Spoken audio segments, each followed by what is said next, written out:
Are you tired of England? Wish you could start over?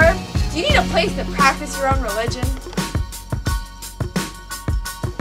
Well then, Colonial New York is the place for you.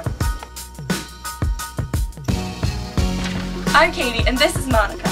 And we're here to tell you why you should settle in New York. New York was founded by the Duke of York in 1626. Yeah, you know, Britain always had the best dukes who were not at all selfish. Look at that! The colony's called New York. And he is the Duke of York. What some people don't know is that the Dutch controlled New York, or New Amsterdam to the Dutch. But the British told them they had to change their name to New York, or else they had to go back to dirty, stinking, unhealthy Europe. You can guess what the Dutch did. The reason that this lovely colony was founded was for easier trade between the New World and other places like Britain, the West Indies, the Dutch, and other colonies. Hello, would you like to trade silverware for fur? Sure!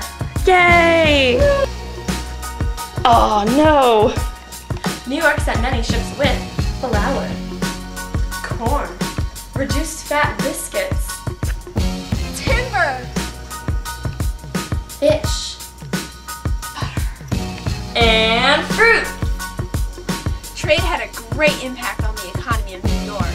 If they got a lot of the materials needed to thrive in the colony, more people would benefit from it and be successful. More trade meant more hands on deck, which meant more jobs, which meant more people would have successful lives. What? I said, More trade meant more hands on deck, which meant more jobs, which meant more people would have successful lives. Speaking of ships, in 1611, Henry Hudson, a British explorer, made several voyages looking for a northwestern passage to India. During one of those voyages, he discovered what is now present-day New York City. The Hudson River is also named for him. what a coincidence! These New Yorkers are really selfish. But you can't complain because anyone with this type of mustache is bound to do something great. Indeed. So what sets New York apart from nasty old England? The land!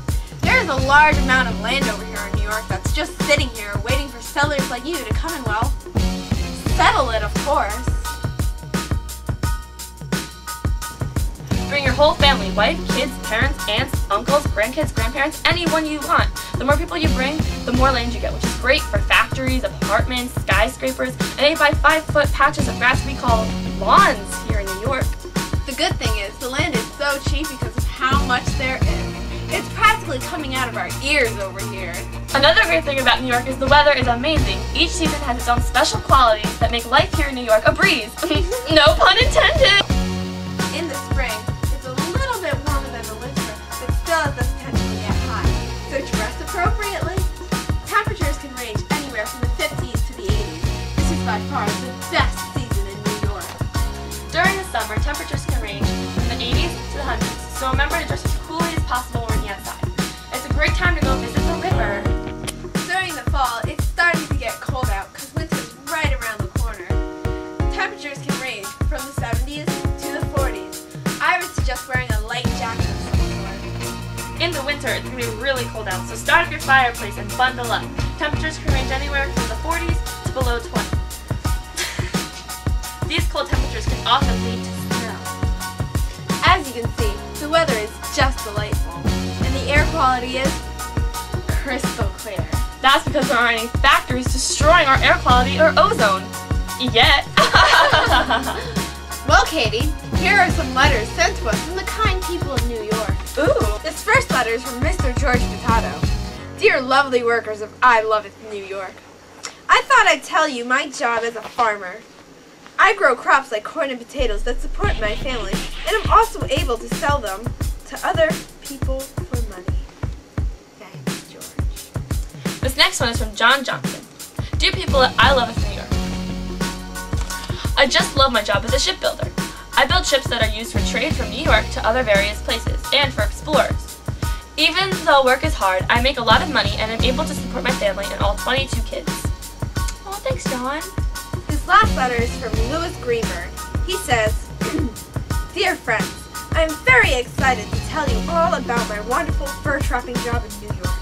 I'm able to catch, skin, and sell animal furs. There are so many jobs over here that it was hard to decide. But I found that fur trapping was my goal.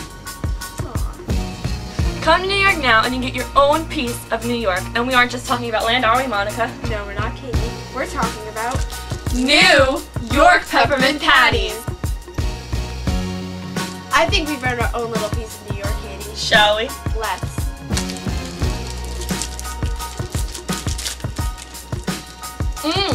New York tastes yummy. So minty, so chocolatey. Look at that!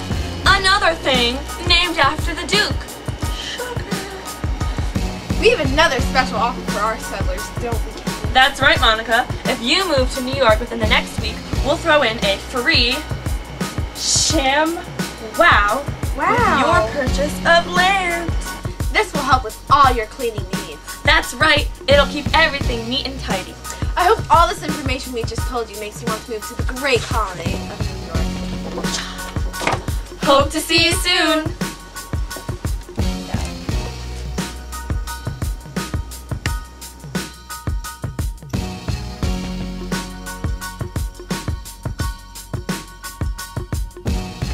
Hi, I'm Katie, and this is Monica. What? I'm talking in an infomercial voice. Oh my god. Now we have to do this over. New York was founded by the Jews. Like we Fish! Fish! Butter. What are you doing? It's fake!